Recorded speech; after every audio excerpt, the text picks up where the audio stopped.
नमस्कार। जन्माष्टमी के उपलक्ष्य में आज हम मौजूद हैं जयपुर के एक ऐतिहासिक मंदिर में, जिसके लिए कहा जाता है इसका इतिहास बहुत ही रोचक है। आपको बता दें कि इस मंदिर का इतिहास जो है वो बहुत रोचक माना जाता है, क्योंकि ये मंदिर श्री कृष्ण के 3 विग्रहों में से एक है। आपको बता दें कि श्री कृष्ण के प्रपौत्र ने कृष्ण के 3 विग्रह बनवाए थे, जिनमें से तीनों विग्रह राजस्थान में ही स्थित हैं। पहला विग्रह है जयपुर के आराध्य गोविंद देव जी, दूसरा विग्रह है गोपीनाथ जी जहां हम आज मौजूद हैं, और तीसरा विग्रह है करौली में मदन मोहन जी। लेकिन इस मंदिर की एक और ख़ास बात है। वो ख़ास बात ये है कि गोपीनाथ जी की प्रतिमा के कलाई पर एक घड़ी बंधी हुई है। आप विजुअल्स के माध्यम से देख सकते हैं कि एक घड़ी आपको नज़र आ रही होगी। उस घड़ी की खास बात ये है कि ये कोई आम घड़ी नहीं है। इसकी ये खास बात है कि ये नब्ज़ से चलती है, और नब्ज़ से चलने वाली इस घड़ी में श्री कृष्ण के हाथ पर ये बंधी हुई है, और ये घड़ी उनके हाथ पर बंधते ही चलने लग जाती है और सटीक टाइम बताती है। तो आइए जानते हैं कि क्या है इस मंदिर का इतिहास, क्या है इस घड़ी के पीछे का रहस्य, वो जानने की कोशिश करते हैं। तो आइए आपको ले चलते हैं सीधे मंदिर में, चलिए। और भी कोई पुजारी गण यहाँ पर मौजूद हैं, आइए इनसे जानने की कोशिश करते हैं मंदिर के बारे में। जी, क्या नाम है आपका? पवन शर्मा। पवन जी, मंदिर का क्या कुछ इतिहास है, क्या कहानी है इसके पीछे की, कुछ थोड़ा सा बताइए। एक्चुअली वो गोपीनाथ जी है, जैसे मान लीजिए तो उसमें एक घड़ी वाले देवता के नाम से फेमस है अपने। एक सालों पुराने पहले था, तो एक अंग्रेज आया था उस टाइम पे। तो अंग्रेज ने बोला था, बोले आपके ठाकुर जी जो स्थापना हुई है, प्रकट हुए हैं, तो सच में प्राण है कि इसमें प्राण प्रतिष्ठा है क्या? तो उसने जब क्या होते हैं नब्ज से घड़ी चलने वाली है, तो उसने भेंट करी थी, वो यदि चलती है तो आपके ठाकुर में प्राण है, ऐसा कुछ बताते हैं।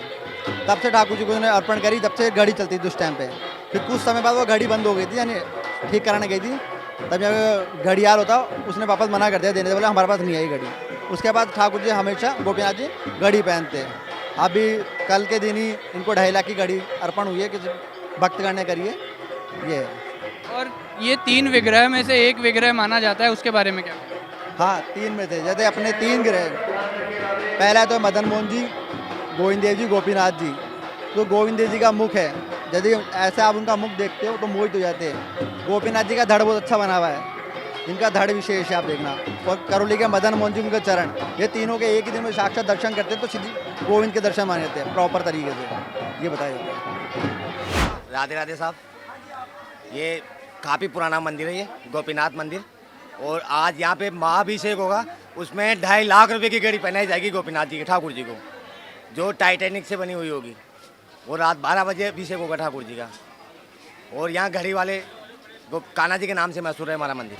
मंदिर के बारे में बताओ ना, नवस से चलता है गोपीनाथ जी। जो गोपीनाथ जी की घड़ी बन रही है ना, वो गोपीनाथ जी की नवस से चल रही है, और सेल से नहीं चल रही। और सब लोग आए, भक्त लोग आए और गोपीनाथ जी के दर्शन करें और दर्शनों का लाभ ले। यहाँ पे हर मनोकामना पूरी होती है, कौन सी भी मनोकामना हो चाहे आके। और राधे राधे। हम मंदिर के गर्भगृह में मौजूद है और हमारे साथ मौजूद है यहाँ के महंत सिद्धार्थ गोस्वामी जी। आइए इनसे बात करते हैं। जी महाराज, इस मंदिर का बहुत रोचक इतिहास बताया गया है, तो क्या इसका इतिहास है, एक बार हम आपसे जानना चाहते हैं। श्री मधुपर्णी जी महाराज जो थे, उनको वंशीवट एक जगह है वृंदावन में, वहाँ से गोपीनाथ जी प्राप्त हुए थे। फिर उन्होंने सेवा चालू की वहाँ पे। 1503 में इनका वृंदावन में मंदिर बना पहला, और 1669 तक ये वृंदावन में थे। फिर जब औरंगजेब तोड़ने लगा मंदिर, तो हमारे पूर्वज उनको लेके 1669 से लेकर 1775 तक ये राधा कुंड और वृंदावन कामवन थे, कामवन में। फिर 1775 में ये जयपुर में आए, और ये इनका जो अभी खड़े हैं अपन, ये इनका दूसरा घर है। जो पहला घर है वो अपना जो जोरावर सिंह गेट है, वहाँ पे नेशनल आयुर्वेदिक कॉलेज है, वहाँ पे ये 1779 से लेकर और 1792 तक ये वहाँ थे गोपीनाथ जी। फिर 1792 में इस बिल्डिंग में आए थे।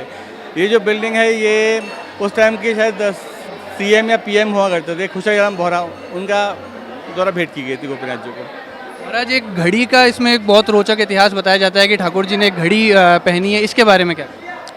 घड़ी का ये, जैसे इनका वक्त था, आपको पता होगा कि श्री कृष्ण भगवान जैसा है बिल्कुल। तो एक आए थे अंग्रेज आज से 70-80 साल पहले, वो बोले अगर वक्त स्थल इनका है तो दिल यहीं पे होता है, तो इस पर धड़कन होनी चाहिए। तो वो एक घड़ी लाए थे पल्स वाली, तो जब वो धारण कराई गई थी तो वो चली थी। तो तब से एक प्रथा आ गई कि गोपीनाथ जी घड़ी पहनते हैं। अब समय समय पे भक्तजन उनको घड़ी भेंट करते हैं और हम पहनाते रहते हैं। आज जो घड़ी पहनाई गई है उसमें क्या कुछ खास है, उसके बारे में क्या? ये टाइटन का नेबुला है, इसकी कीमत करीब 2-2.25 लाख के आसपास की है। कुछ और भी भक्तजन है जो हमारे साथ मौजूद हैं, आइए इनसे जानने की कोशिश करते हैं कि ये मंदिर के बारे में क्या जानते हैं। जी क्या नाम है आपका? सर महेश जायसवाल।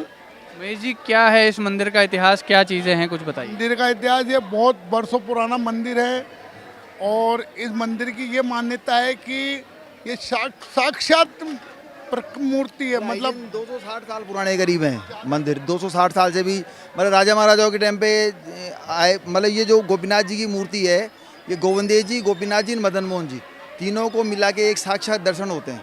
इनका धड़, गोविंदेव जी का मुख और अपने करौली के मदन मोहन जी के चरण, तो ये तीनों मूर्तियाँ एक ही साथ लाई हुई थी काबुल से। तो इनके साथ ही ये आई हुई हैं। जब से इनको ये किसी सेठ की हवेली हुआ करती थी, तो यहाँ पधार गए भगवान गोविंदेव जी। अपने राजा महाराजाओं ने अपने एरिया में मतलब स्थापित किया, भैया प्रतिष्ठा की उनकी। और करौली में मदन मोहन जी, वो भी इसी तरह विराजित है वहाँ पे। एक घड़ी के बारे में बहुत चर्चाएं हैं यहाँ पे कि वह घड़ी पहनते हैं, उसके वो तो ऐसा है कि करीबन 1900 के आसपास जब एक पहले एक घड़ी शायद अब भी आती है राडो वगैरह की, जो नब से चलती है ऑटोमेटिक।